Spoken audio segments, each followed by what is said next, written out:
Ma, salamat ha. Simula pagkabata, ikaw na ang kasakasama. Gumagamot sa sugat ko sa tuwing nadadapa. Unang nagturo kung paano magsulat at magbasa. Minsan nga, napapalo mo pa. Ikaw rin ang unang nagturo sa akin kung paano maging mabuti sa kapwa.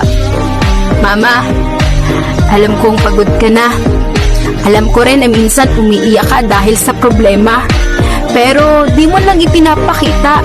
Alam ko rin na may nararamdaman ka na dahil sa maghapong paggawa at walang pahinga.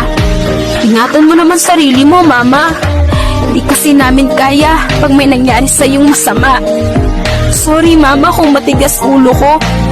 Di nakikinig sa mga payo mo at pabalang kung sumagot sa'yo.